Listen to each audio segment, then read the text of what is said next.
Okay, this meeting is now live, and please join palms and bow. The recitation of the four great vows. I vow to deliver innumerable sentient beings. I vow to cut off endless vexation. I vow to master limitless approaches to Dharma. I vow to attain supreme. Welcome to you all. We're in a remote location at a retreat in Connecticut, and so there's a whole room full of Chan practitioners at the retreat that are also obtaining the benefit of this lecture. Forgive me for the lighting. This is the best we could do, but hopefully you will be able to listen in. And we'll also be using the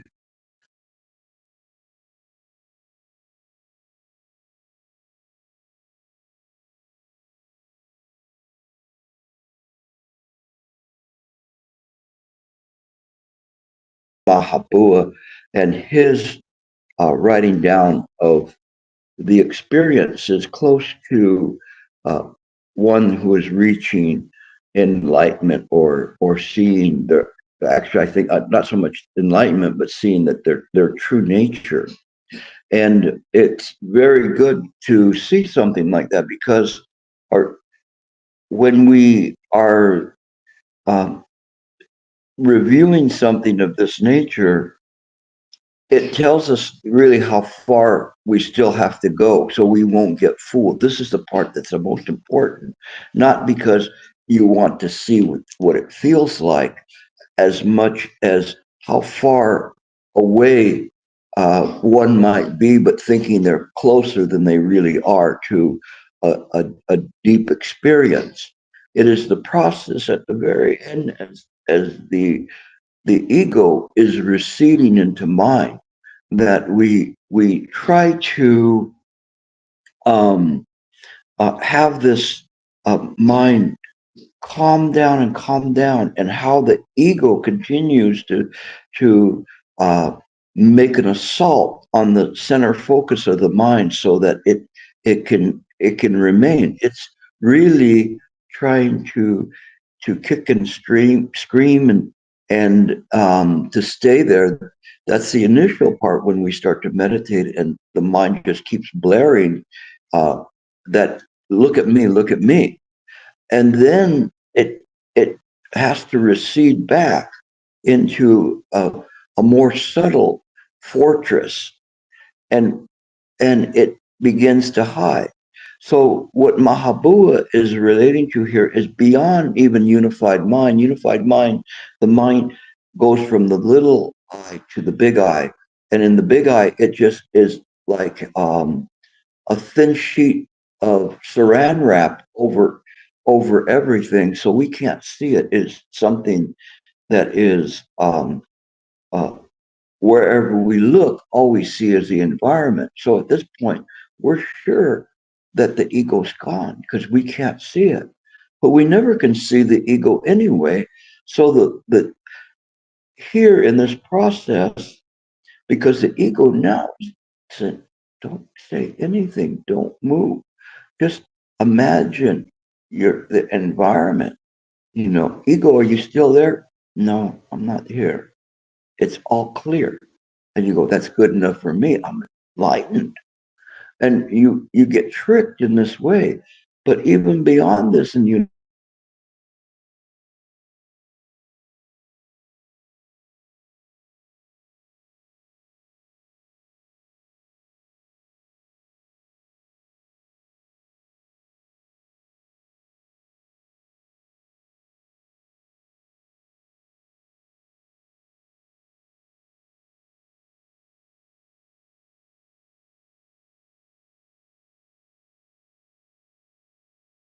are we back for sure?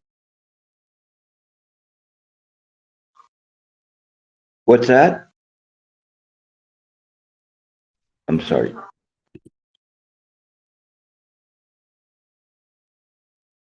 I didn't touch anything. So hold on. There's a technical difficulty here. Letty says she can hear me now. Your connection is not stable. Sometimes it froze, and then after a while you came back. Okay, is it stable down? It's okay right now. All right. If there is, then just let me know. We're in a remote location, but we're using should be a good internet connection, but for whatever reason, it glitched. So it's okay. We'll continue on. Thank you very much for letting me know that. Okay. Uh, so where we're at with this is that as you get closer to uh, dropping off the ego in turn is very clever, and it will begin to mask and seemingly create a false image of mind. It's very subtle. That's why Master Shen Yang used to really emphasize that this is subtle wisdom when you get this close. So last week we were referring to this experience in which Mahabua was uh, uh, related to how, when one gets close, the ego seeps in. So it isn't something that it is a fortress that can be seen. It's so subtle, and it mimics the illumination, the true illumination of the mind. But it isn't in this way. Once when I was very young in the practice, I reached the stage where everything was,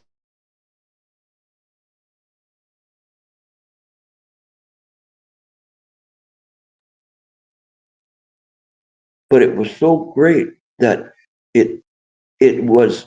I sensed no pain. I sensed no body. It was so good. Except I went, wait a minute. Master Shen Yim Shufu said that you never abandon the method will abandon you. But I'm still talking in my head. I'm still observing. This seems like it's not quite right. So I'm looking and saying, what is this? What is this experience that's there? And it's the ego dishing you out these pleasurable sensations that you think is really cool.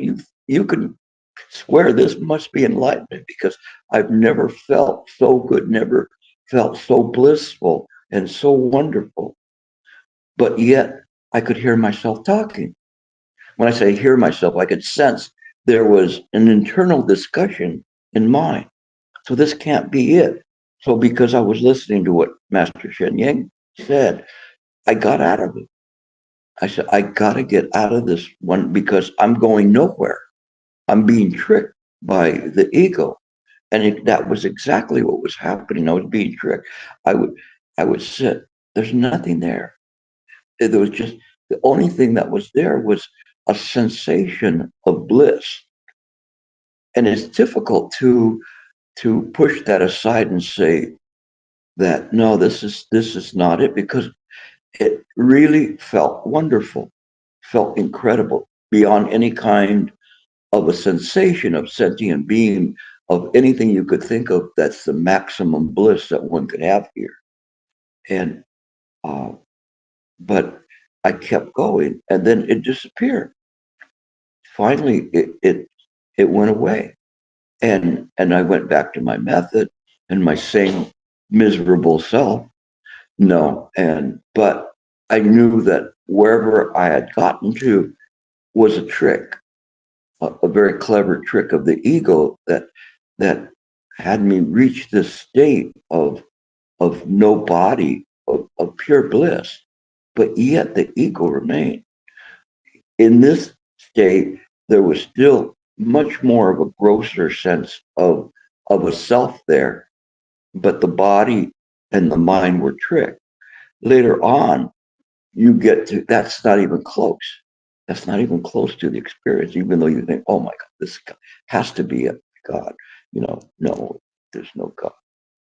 in what you're doing, there's just this incredible blissful light, but it's not that way. So later on in my practice, I would get into further stages and stages of these lights. And this is what Mahabu is saying is you're beyond unified mind. This experience that I'm talking about now is way beyond unified mind, but it's so far back from the, the the true nature experience. And the true nature experience is not an enlightening experience. It's simply something that enables the mind to see its nature. It's very difficult for us to do that, and we certainly cannot conceive of what that is. It's beyond what I just described of this experience of this blissfulness that I had. That's just a manufactured ego blissfulness. It's a pretty good place, and if you stayed there, or if you could stay there, it would be great. But it isn't in this way because there's still internal discussion, and so later on, the experiences are experiences where one doesn't have the mind moving at all. There is no internal discussion. There's only the subtlest of movements. And that's what Mahabua was talking about. So I wanted to first start out with what he's talking about and the experiences that one can get closer. But you have to push through it. You have to not you take the bait from the ego. The ego's going, you want to sit with your legs crossed in pain, or you want this? Which one do you want? Okay, I'll give it to you. And then you can just sit there so wonderful. But it isn't even close. But people could say, oh, I'll take that, and I'll call it that it's an illuminating experience. It is. The ego is much more subtle than that. And that's what we were talking about. So let's read a little bit from the first page. And so if you could cue that up, Will, we're going to do a little bit of review of that to get into the last of half page of this article. So kind of forgive us because we're kind of doing this remote and trying to do it. So I take it that the right now the audio is okay, correct?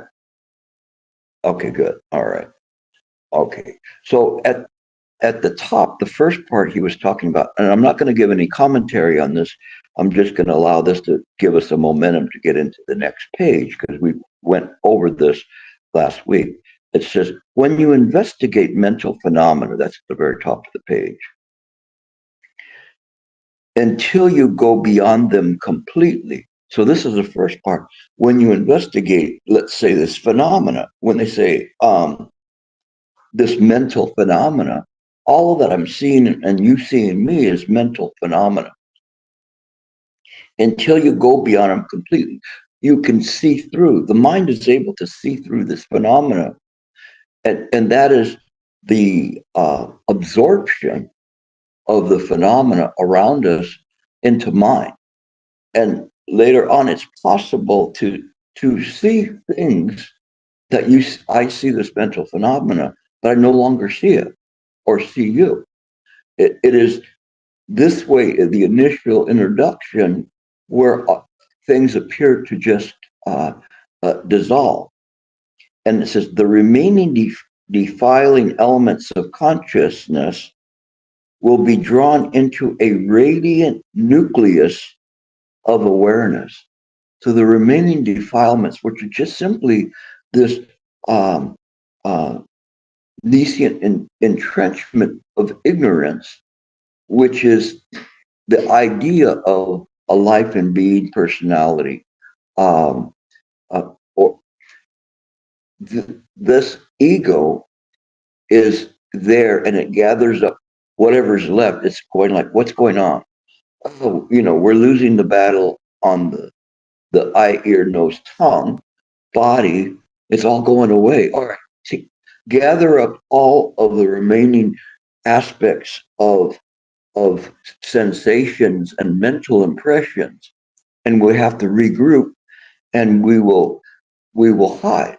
Where are we going to hide? I mean, so it in the most obvious place. It's very interesting because there's nothing else there. Hide behind a tree. There is no tree. Hide in the box. There is no box. Hide in the self. There's no body. Hide in something. There's no form, sensation, perception. The perception's gone. We don't have anything. We're leaking. So the ego then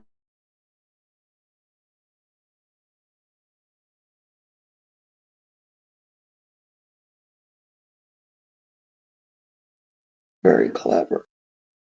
So somebody coming out of that, unless they can discern it, they will fall into that and accept that. And the ego is going, take it, take it, take it. Here, take it. It's a reward. You got there. Hooray. Come on. Come on, take it. Wait, I hear something. Don't say anything. Don't move.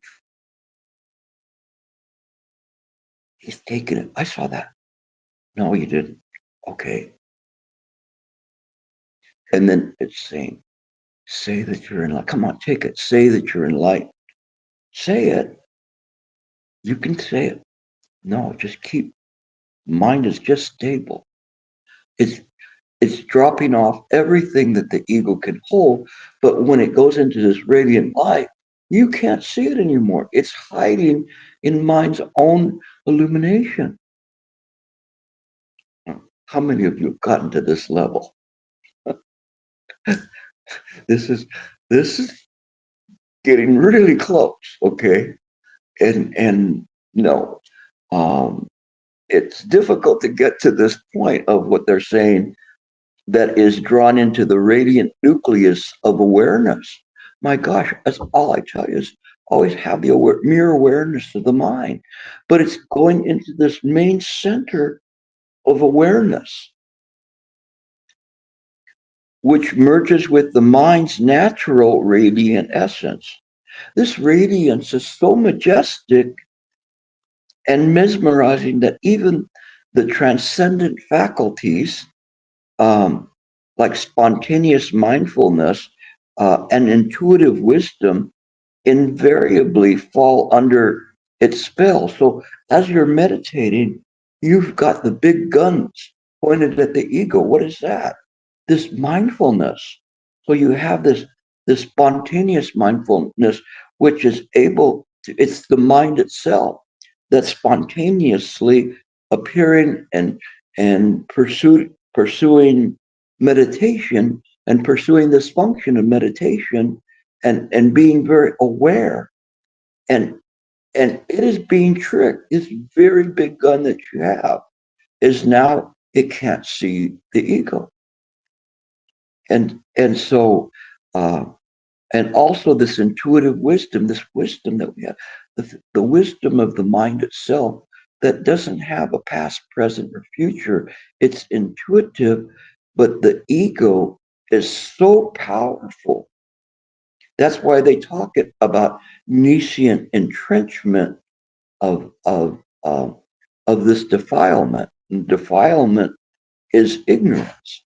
This final ignorance that has to be rooted out. If you cannot root out that ignorance, it's like you're mowing the lawn, and the lawn um, is rough, and then you go along with your awareness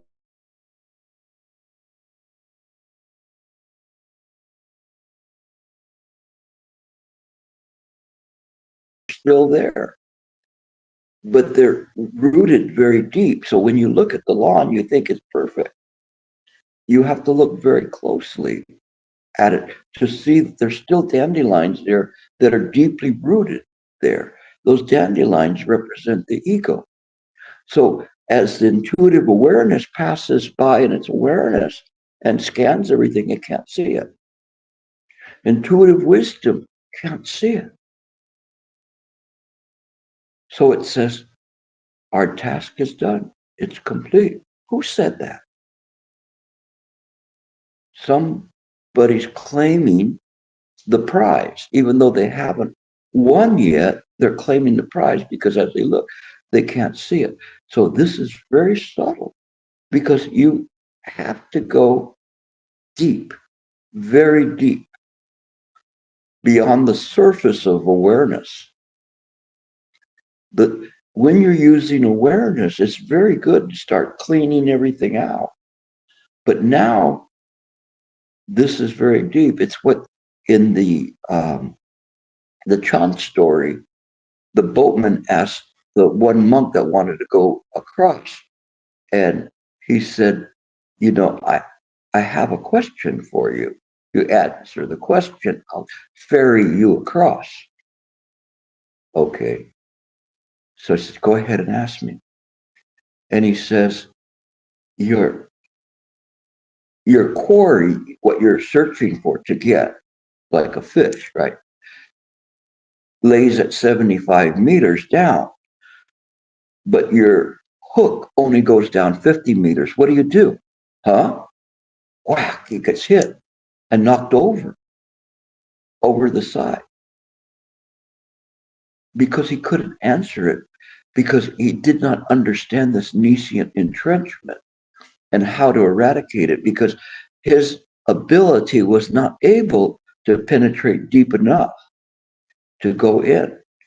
You have to add more line, more more effort to root out this quarry.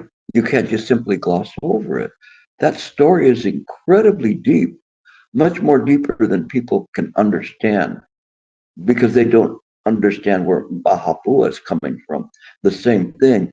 This you can't just use mere awareness. You have to use this incredibly profound awareness and wisdom. We can't just use even this intuitive wisdom. We have to use a more profound wisdom to root out to that point, and that is Anyatara Samyak Sambodhi, this unexcelled wisdom. You have to add more line. You can't just simply say, I I did my best. No, that's the ego giving up. It's willing to surrender for you. It goes and it's hiding, and then the next moment it raises a white flag. We give up. What do you mean we? And then when you look at it, then it goes and hides again. This is what's happening in the mind. That there are mental formations that are there. All of a sudden, the mental formations come to try to support this premise. Or it'll do even worse, say, it's gone. It's gone. You don't have to do it. We went down and there's no more roots there.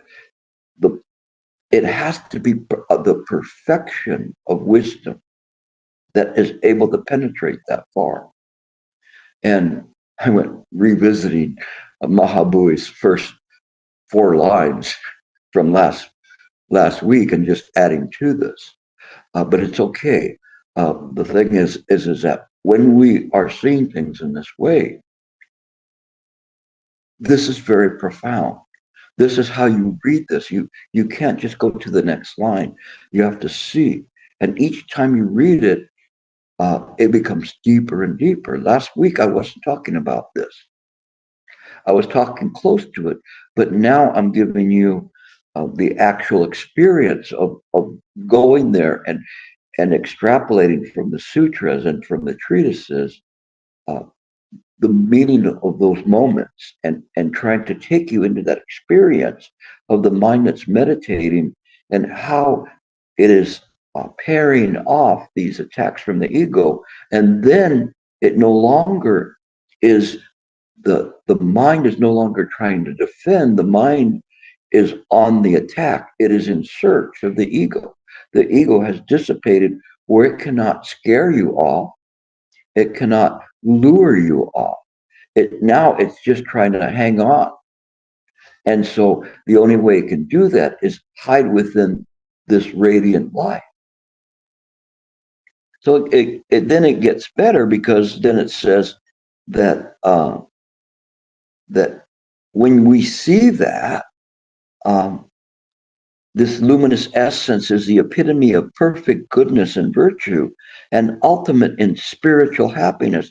That's good enough for me. Can't we quit there? We're enlightened. Mahabua says, no. He says, it is your true original self. Your true original self. You go, you see? Your ego says, you see, you don't have to get rid of me. I'm the true original self. What is the true original self? Mind. It's mind, but no, it isn't. It isn't. That's what the Shurangama Sutra is all about. The ego goes, aha. Or now it's saying, don't let him say that. Of course it's mind. That's not your mind, Ananda. What? What? Let's continue. The core of your being, but this true self is also the fundamental source of all attachment to being and becoming. Where would we find that in the 12 nidanas? In the very first nidana, ignorance. Before the ignorance, there was no such thing as self. The mind was just simply in a perfect blissfulness, and it still is. It still is, but there is this bubble in the stream. We don't know how it started, how this original self was created, but in that moment with the original self, it was not yet completely defiled. It was beginning to form defilements. It was just a bubble, but that idea of being something separate from mind then started to grow. So this original self is the first nidana, ignorance. That's where it all started. But we cannot say original mind is separate from the nidanas. When we go to the first nidana of ignorance, that's where everything begins to come into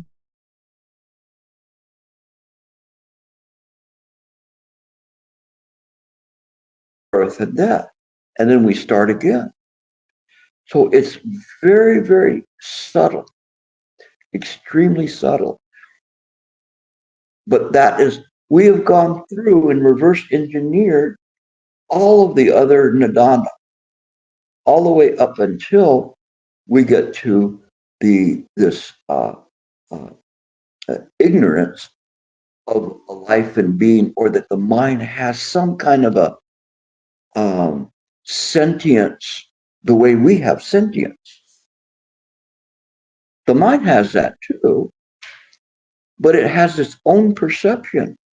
It's way beyond human sentience.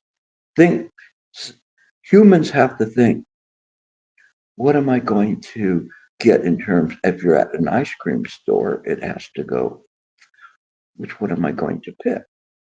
And it's saying, I like just plain vanilla sometimes, but I have to do this, and it finally makes a decision. Mind, before you go into the ice cream store, knows exactly what you're going to pick and the other person's going to pick. It knows all of that already. It doesn't have to have a linear processing of thinking. Everything is already there, whether it's the past, present, or future. We cannot understand that. We don't know how to understand that because we do not have the prescience of the Buddha mind. So the only thing we can do, and the last um, uh, fortress of the ego, is just to hide and mimic uh, the illumination of the mind, and it's very good at it. It's good at it because that little squeak of a bubble that popped out in mind, it took to be very subtle to be squeezed out of mind. And from that very initial ignorance, then came all these formations. This is all that was encountered by Shakyamuni Buddha when he was sitting to meditate. And when he was sitting in the Bodhi tree, he saw all of these things, how they come into being. There is no being, there is no life, there is no ego, there is no personality. Mind doesn't have a personality. It is thus, but it can house all these things that squeezed out, because even though they appear to be squeezed out of the purity of mind, they nevertheless possess the intrinsic nature of mind because they're created by mind. When we use this as a platform, we will not be deceived when we get that close. When we don't have this, the best that we can become is a pratika Buddha, which is not a full Buddha, because they lack anyatara samyak sambodhi. So if somebody says you can simply get there by crossing your legs, no, that's not the way it is. One has to be able to overcome these subtle differences, but the ones that have experienced this receding of the ego to the point it cannot be recognized are convinced that they have this. It's very, very different. And so what I'm doing is saying this so that as you begin to practice, you will not be fooled by the tricks of the ego. As they come up, you see how sophisticated the ego is, and you'll be armed, like they talk about the armor of a bodhisattva, with all of the armor of concentration, samadhi, of practice and effort, of faith. All of those things will be there to help you overcome this. So that's where we're at. Looking at my clock, realizing I haven't even gotten back to off of the first paragraph of the first page again. And so it says, the fundamental cause of the attachment of the very delusion about yourself, fundamental cause of that attachment is the very delusion about your true self. So that's the thing where it's easy for us to say, oh, that true self is mine. And it says, delusion is responsible for the defiling elements of consciousness, and the avenue of escape is the ongoing momentum of conscious activity. In this sphere, delusion reigns supreme. But once mindfulness and wisdom are skilled enough to eliminate conscious activity and therefore close this outlet, delusions created by the flow of the mental phenomena cease. Severing all of the external outflows leaves delusion no room to maneuver inside the mind, forcing it to gather into the radiant nucleus of all knowing emanates. That center of knowing appears as a luminous emptiness that overwhelms and amazes. So it goes back. Picture this in your mind, in your real mind, not your fake mind. Picture it in your mind. Mind is there, this escapee, this rebel bubble that comes out, and now you beat it back. You beat it back through birth and death and desires and fixations and everything. You beat it back to almost where it has to go back into mind. You're almost there. So the only thing it can do is mimic mind to maintain and bank on the fact it can continue to create ignorance that you will not see it there. Try to picture this. Picture that this is the primordial defiling ignorance, the ignorance in its way. this is something that is very much, you have to trust to see this, because this is what the Buddha taught, how this little bubble escaped and began to create its own little samsara dream fiefdom, drawing energy from the mind to create the world. But it's drawing it, it's like your neighbor that is uh, uh, hijacking your cable and using the energy, and you're paying for it, but it's over there and taking it, but it's not, they not really paying for it. It's not their cable, it's your cable. But they begin to use, or I should say, instead of cable, electricity.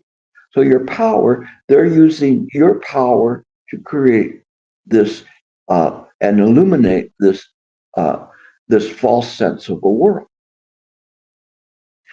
But you can't see it. You know, you have, the only way you can detect it is by looking at the meter at your house and saying, wow, that meter's moving a lot faster than it should. And then when you get the bill of suffering, you go, you really suffer, because you go, how am I going to pay this?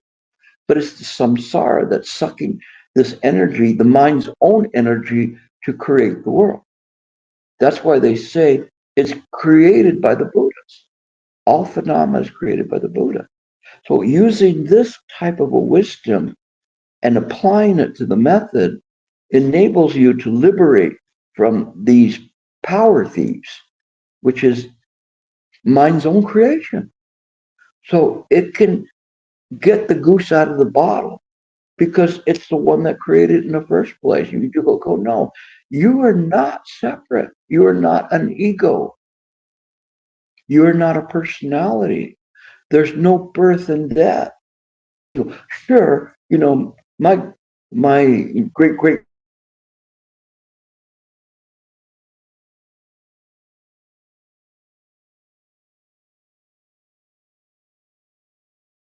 understand that. But now, even backing off through all the 12 nidanas, and those, are 11th and 12th, and now you're down to the first nidana of ignorance. It's hard. So it goes back to trying to be part of the mind and hanging there, and it's like you had uh, a pool of mercury, liquid metal, and there was one little bubble that, now it was big, now it's all the way back to just a small little bit. But if you let that stay there, it's going to grow into a dandelion flower again, because you haven't rooted it out.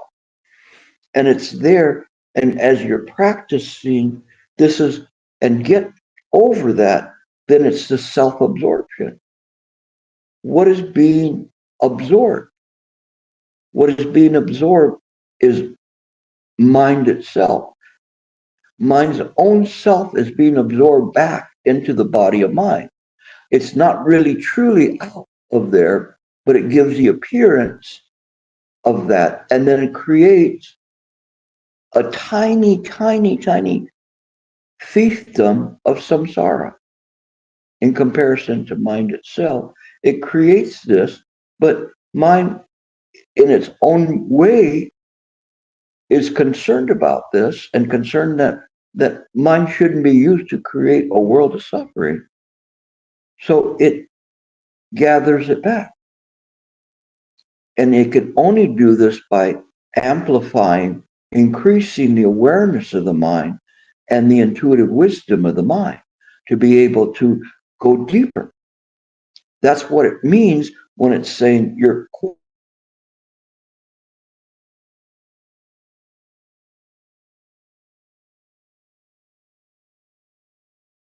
harder. So you have to make a greater effort in doing this. So when we do this in this way, then the mind will naturally take care of that. So it has an interest in that, because that bubble belongs to it. It doesn't need something to siphon off and create. Left unchecked, that it will just keep growing. Have you ever had a bump on you that keeps growing, you know, or you see the program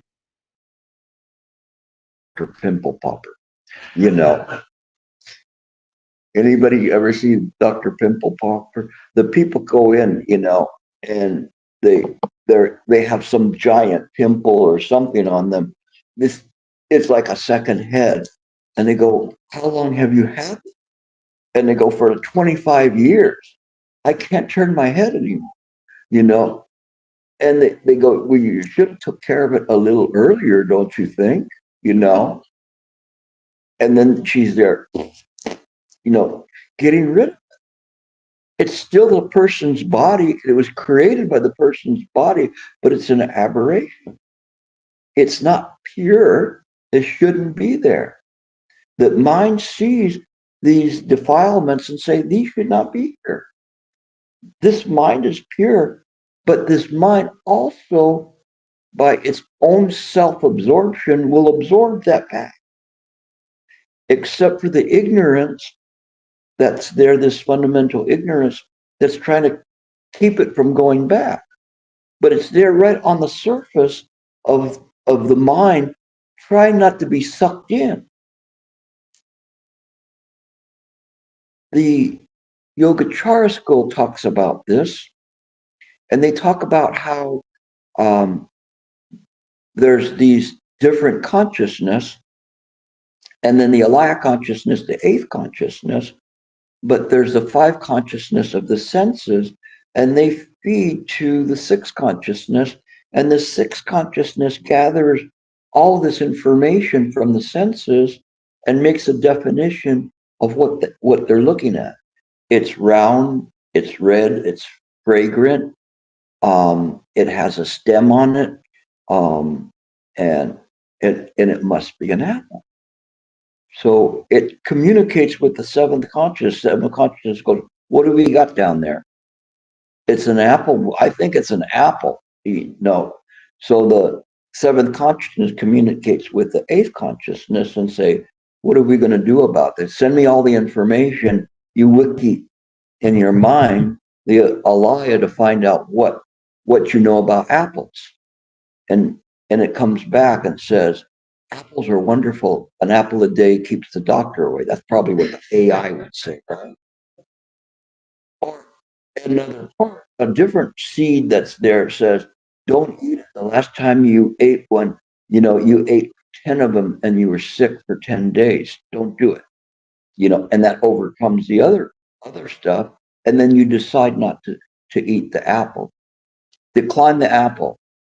Cut the apple. And it just goes all the way down to the senses to tell them, you know, reject it. So it's rejected. That's how the mind works. When you're meditating and form is no longer operating. So the form is no longer operating. The sixth consciousness is going, "Come on, give me something, give me some information." No. What about leg pain? Hello, you know, the line's cut off. The five consciousness are sealed now. They're not communicating with the sixth consciousness, who's beginning to sweat and say, "There's nothing coming through. Come on, we have to have something." Seventh consciousness puts out an alert bulletin. We've got a problem with the senses. All right, send down more pain. Open up those blocked channels. You know, scare them. We did that already. They're not doing anything. You know, take away the pain, and that might do it. That's still not doing it. Uh, the line's getting shaky here. I'm not getting any. Hello, hello. Seventh consciousness. There's nothing there. The sixth consciousness now is gone. So the seventh consciousness is going, what's going to happen? And then in a moment, because it's not obtaining any information whatsoever or any communication, not even with the mental consciousness of the ego, it all collapses. It collapses, and all of that's gone. When it reboots, then everything is working perfectly. There's no longer an ego. The ego has been overturned, not overturned, no, like a petty dictator overthrown. And the mind is working perfectly as it should. And it's working in a way for the benefit of all sentient beings that are still remaining. This is very important because when I once went to a retreat and caught Master Sheng in um, between floors, and I said, Shifu, I understand how this works now. It's like you're riding a bicycle, and then you take a wood stick and you put it in the spokes, and the bicycle stops. And which is my crude way of saying that all of the seven consciousness collapse.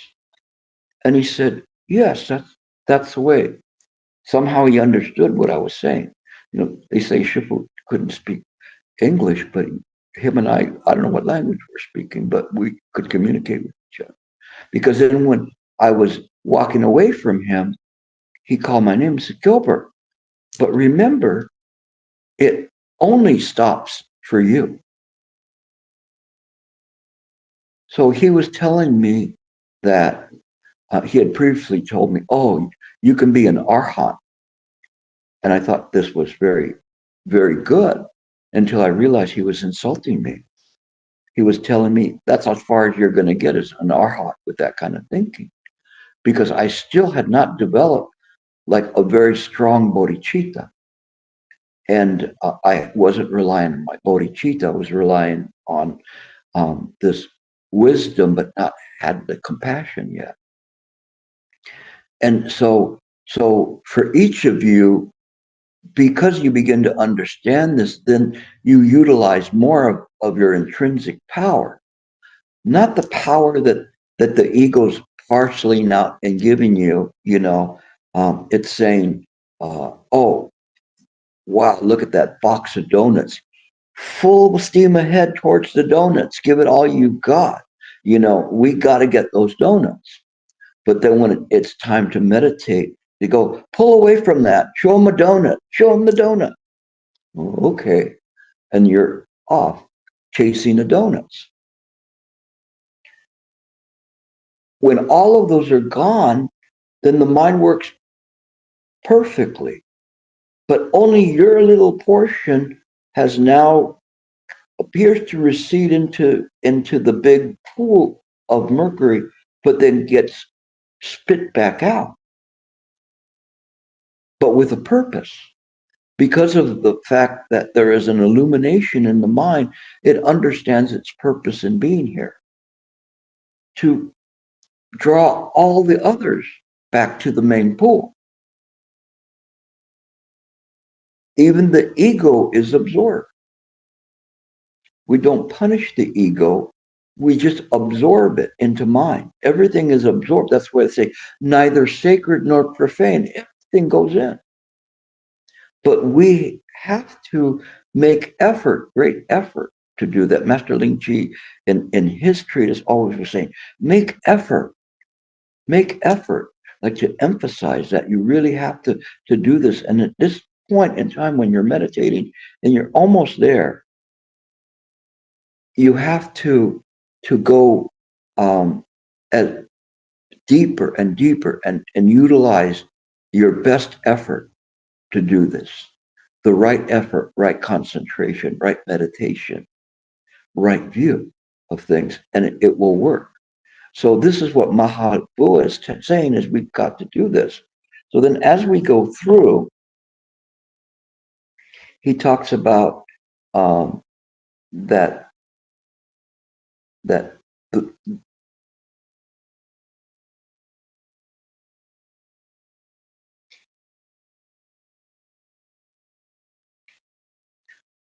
when the mind finally relinquishes all attachment to forms and concepts, the knowing essence assumes an exceedingly refined qualities. It has let go of everything except the self. So it lets go of everything, but the self is still there. And it remains permeated in the fundamental delusion about one's own nature. We talk about true nature we talk about self-nature. In the four great vows, we actually say, I vow to deliver innumerable sentient beings of self-nature. But it's not the self-nature of an illusory self-nature. It is a self-nature of mind itself, its own nature that's there. And this own self-nature is devoid of any idea of a self or an ego or a personality. That's why we get tricked in terms of when they talk about the self nature. It is just that everything is mine. If everything is mine, it's just mine or no mine, because there's nothing to call opposite of mine. Think about it. When they say no mine, it's because if everything is the ocean, is it necessary to call the ocean the ocean? No. Maybe a little spray of water that came out could call it and go, oh, that's the ocean, and I'm a spray of water. No, it's not that way. Ultimately, that spray of water will return to the ocean. How could it call itself separate? It has the inherent quality of mind. As you sit here, you are made of the substance of mind. What does mind look like? We don't know mind's original nature, but we know that all of this is created by mind. It cannot be separated from it. We cannot peel this projection off the screen, as I was saying earlier today, because it's infused in mind. It cannot be separated. That would be duality, but it's not dual. And so then you end up believing that the subtle feelings of happiness and shining radiance are unconditioned essence of mind. That's what I was telling you before. This kind of a feeling, these subtle feelings of happiness and shining radiance, is it? But it's not. You can't stop there. So it says, oblivious to your delusion, you accept this majestic mind as the finished product. You think you arrived. Okay, everybody out. This is nirvana. Next stop is hell. Well, I got to here. I'm in nirvana. Really? And you think in this way. It's dual. There's still a duality there. As long as there's a sense of self, this sense of false self is a delusion. But emptiness, radiance, clarity, happiness are all subtle conditions of mind, still bound by delusion. So even when you get to this radiance and clarity, all these, they're subtle. When you observe the emptiness carefully with sustained attention, you will observe that it is not really uniform, not really constant. The emptiness produced by the primal delusion is the result of subtle conditions. Sometimes it changes a little bit. And he says, just a little. And I really understand what he's saying here, because in that moment, there is just this radiance that's there that you cannot define it in any other terms, but it's beyond our conception of radiance. It's like you're going to the center of the earth. We don't know what that looks like, but we can postulate and make movies about it. But we don't really know. But one is right there. And so all of these feelings and delusions are there, and they're hidden in this brightness. So for instance, if I was going to bring a giant searchlight here, and if I wanted to hide from you, I'd turn the searchlight on. Could you see me? No, all you could see is this blinding light. Look, I can't see. it's too powerful. This must be it. We're here. Everybody put down your packs. Will sleep here for the night, right? In this beautiful light. We made it. High fives, low fives, fist bumps. Everybody's so happy. No, you haven't yet. Because if you look at it and look at it, you'll find there's subtle movement. It moves just a little bit. Like you're looking at a light, and every once in a while you'll see the lamp will be a little brighter than it was a moment ago. It's not stable.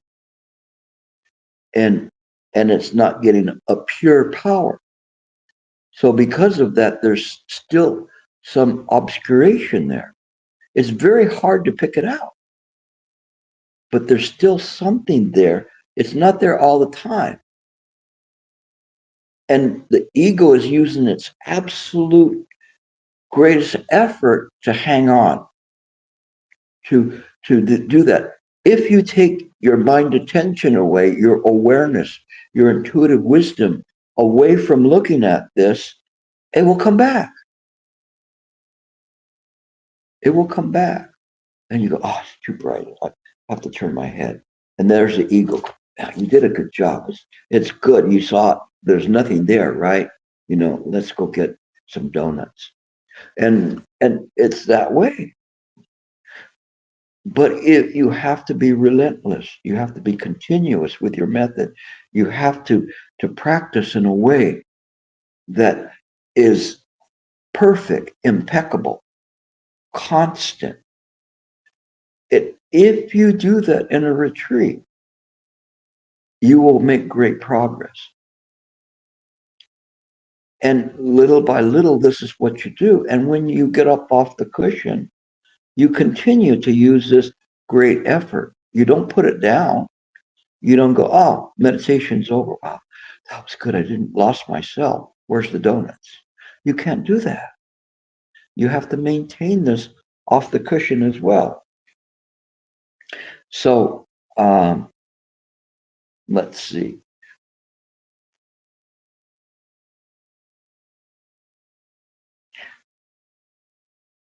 Sometimes it changes, but enough for you to know that it's transient.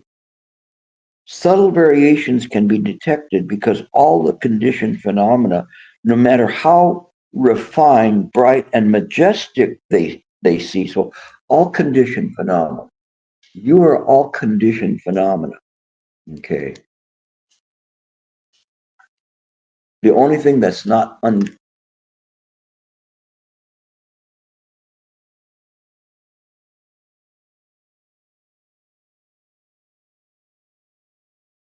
own true nature. On the second page, it says, if it is truly nirvana, why does this refined state of mind display such a variety of subtle conditions? So you have to look at it and say, the mind does not move, right? So why is this bright light, this dazzling radiance of the mind, why is it um, shining like that? It's not shining perfectly. There's still a little bit of movement to it. Sometimes shining a little brighter than other times because the ego's there siphoning off the energy. That ego is the blips, the distortions in the signal of mind itself, which is uninterrupted and continuous radiance without any, fluttering in it. One sees fluttering, that's the movement of the mind. Something is still there. The ego says, no, that's just like a bad energy source, but it's just temporary, but I'm really gone.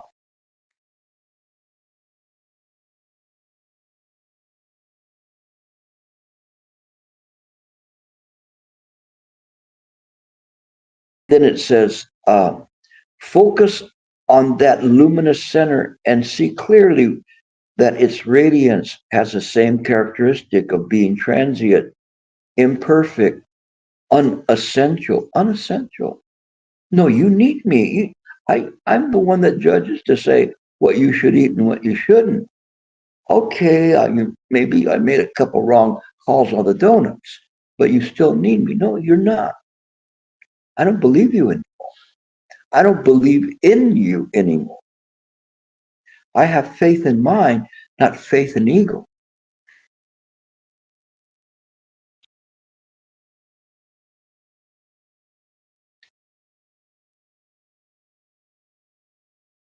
So it says, try imagining yourself standing in an empty room. You look around and you see only space everywhere.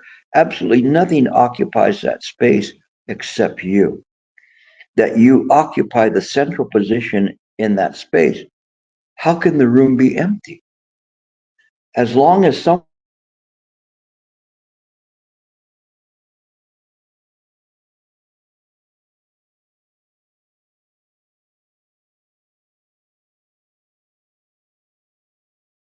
that is the moment when that fundamental delusion about your true self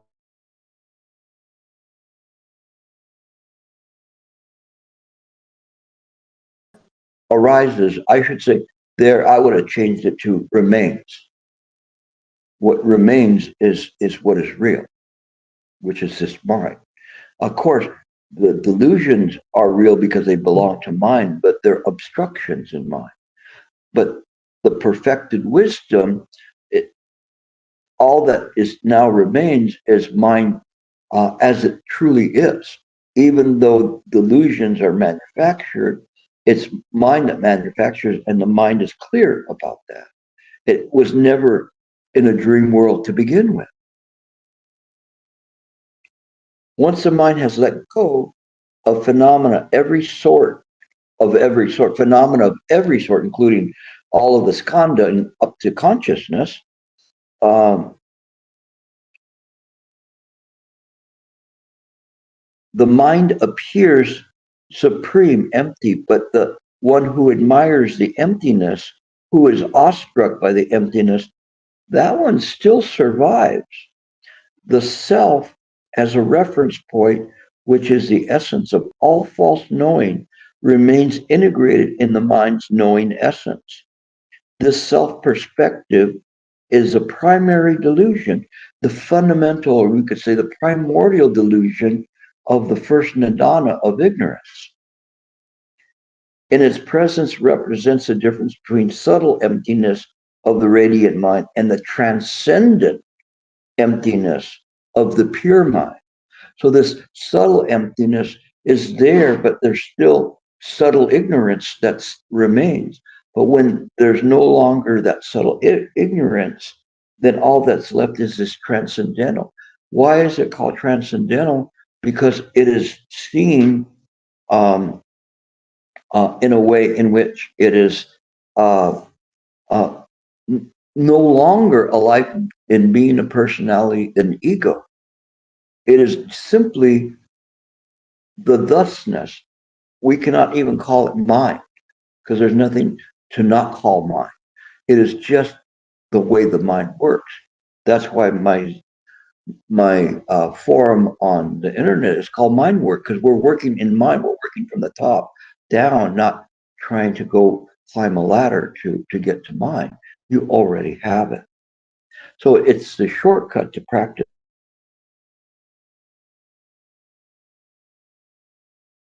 tonight. But I thank you for listening and trying to hang in there with me, because this is not something that's easy to fathom. So I'll take questions, and so anybody who has a question, and also in the audience here, if you have a question, you can ask a question. As usual, nobody has a question until somebody asks a question. It's like a junior high dance. Nobody wants to go out and dance. Do you remember that? Okay. Anybody with a question or Nobody? Okay, I'll ask a question. So at the very beginning, you pointed out seeing true nature is different from enlightenment. Can you briefly explain the difference and how we work toward when somebody sees true nature, how to work toward enlightenment? Thank you. This, this is a very good question. She's talking about, true nature and saying, if you see your true nature, it's different from enlightenment. Enlightenment is complete. Everything is completely finished. And there's these levels as one begins to practice. But the first one is to go into the door that Shifu used to always talk about. You're right at the door. You're right at the door. Go through the door.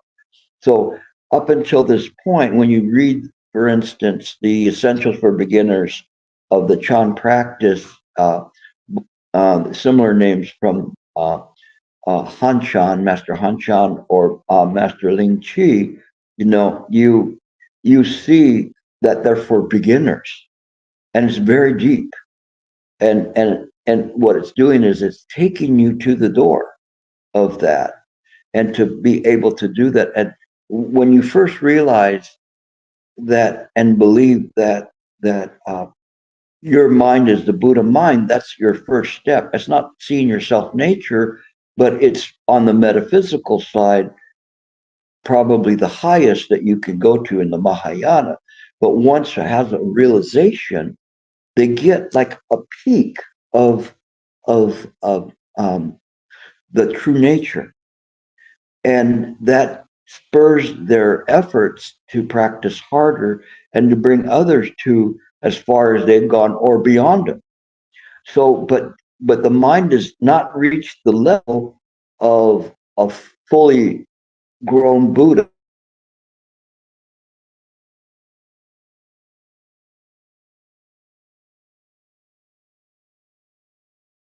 But when there's no further outflows or inflows, nothing that's going out or reaching out and believing this is real, then this is a complete enlightenment. That's totally indescribable. Even getting a peek of the true nature is undescribable. It's something that all you can say is, after seeing that, you have a very intense interest in delivering other sentient beings, and that you realize this is a burning house, and you want to get as many out as you can. And doing that is the Bodhisattva path, which will ultimately lead to Buddhahood. But we should not be so presumptuous that we are a Buddha. Using the Buddha mind is good, because that means that we're using the proper perception, but it doesn't indicate that you've seen your true nature or that you have become a Buddha. It is something that is the path to follow, the Tao, or the gateless gate that you go through. But the some people may think they're enlightened because they saw it. All they did was saw behind the screen as to what it's being projected on. And that is looking into your true nature. You see how everything arises in this world, but you also feel the suffering. And little by little, as you begin to progress, your wisdom and your compassion gets greater and greater and approaching the infinite. But you cannot even know, how far the infinite goes. It's impossible. But that is the seeing of the true nature, that it's beyond description. It's beyond conception. But it is our very own intrinsic nature. And that's what's important, is that when we have it in this way, then we can do some good here. And it doesn't matter how far we go with it, as long as we utilize bodhicitta to help others.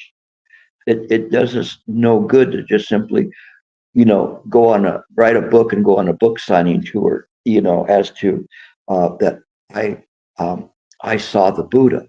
You might be better off going on a book uh, book tour saying that I was talking to aliens, you know, and people go, I want to read what aliens look like. But in any case, it isn't in this way. There is this initial appearance of the true nature, which is you we cannot describe. The only way I can describe that is it is what is behind if one picks up Han Shan's sword and slashes the sky. What's there? But that's probably one of the greatest analogies I can say is the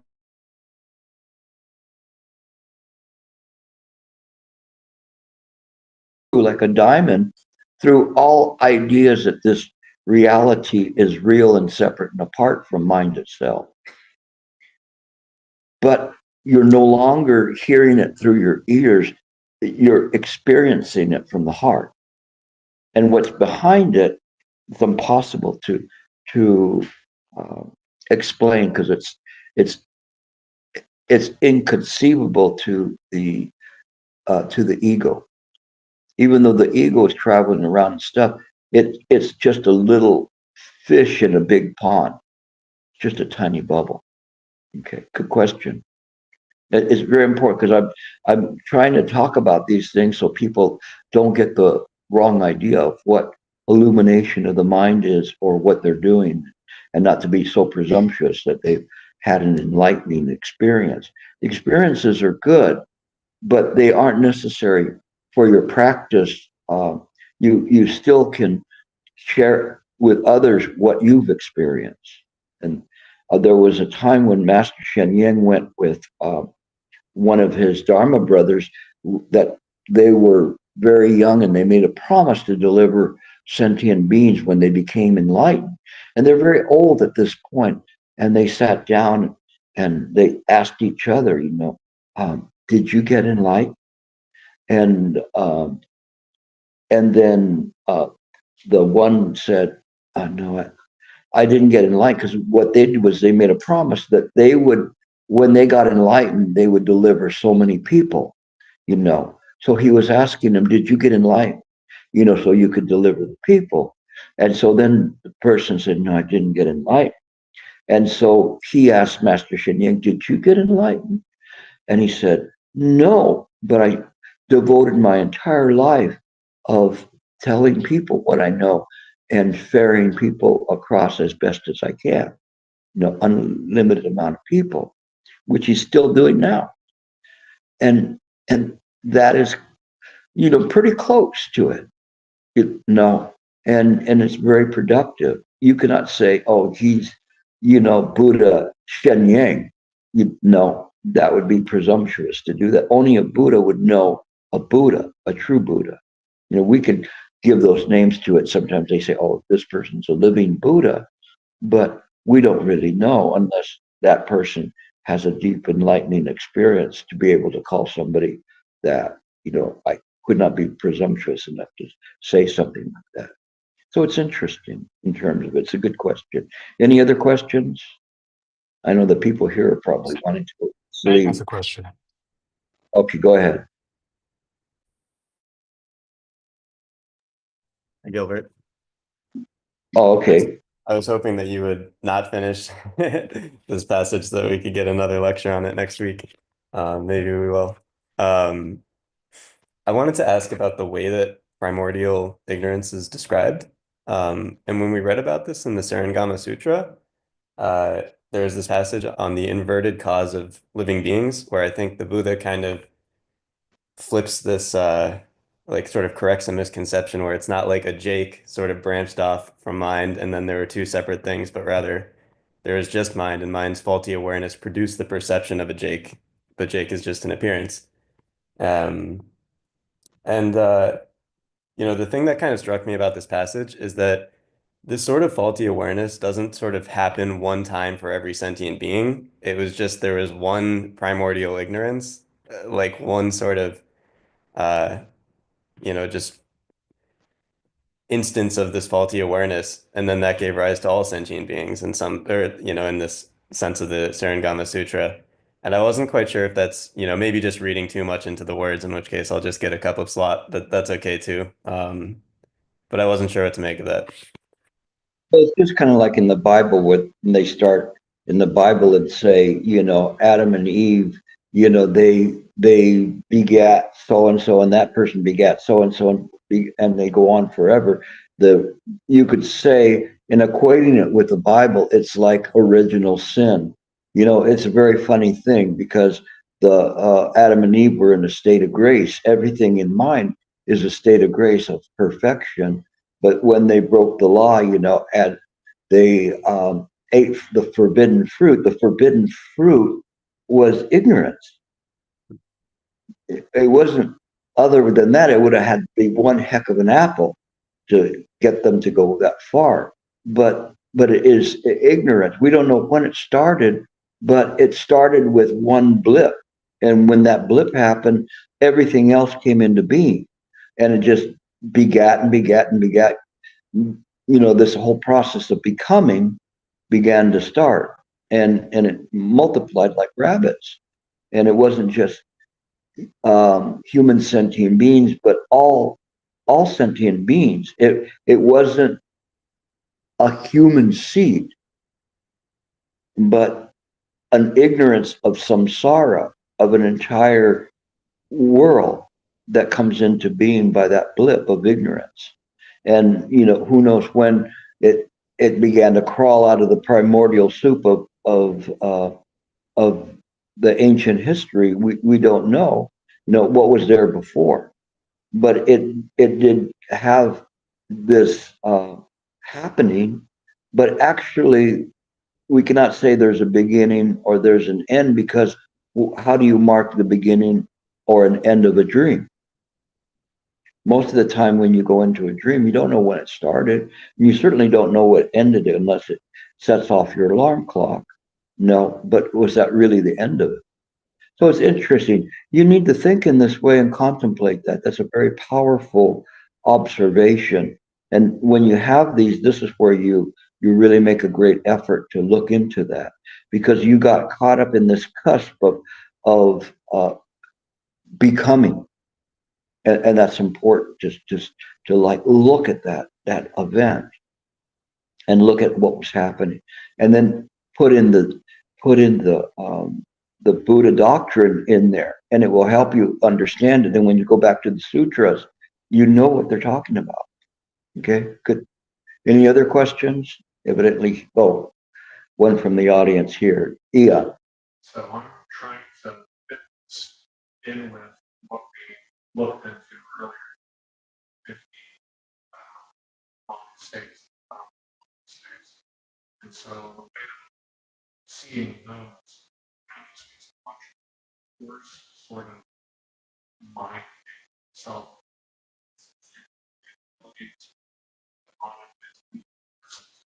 Those still do some. So once the attachments built, what we're discussing today is now the finest like so, but these states.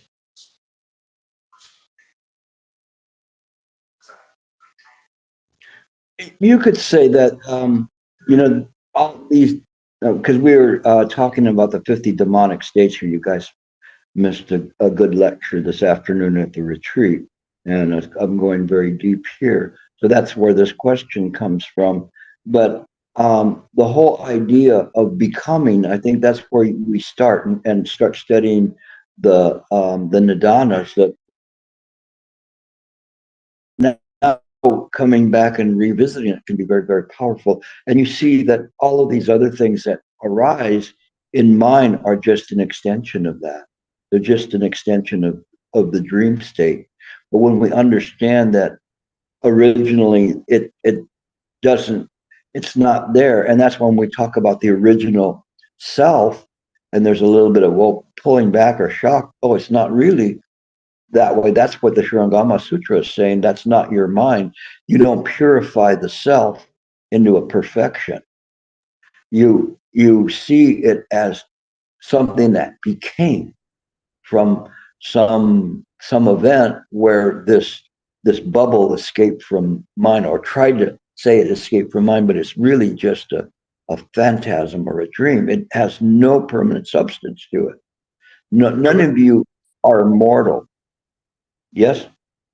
Can you repeat Ian's question? I'm sorry? Can you repeat Ian's question? His question, he went on for a while, but I'm trying to fill in the question as in my response. He was asking about the that these things, the demonic states, are they also part of all that original things? And it's anything that we see that we think that equates to the fact that we may have some Buddha power. It isn't a power. It is the simply that one clings to that as some kind of proof that they've gotten to a higher state, but it's not in that way. It's just simply the ignorance, and I'm taking them back to the first nidana, and then seeing it from there how things arise in mind, and that there's just this fundamental ignorance that's there under different guises. Okay.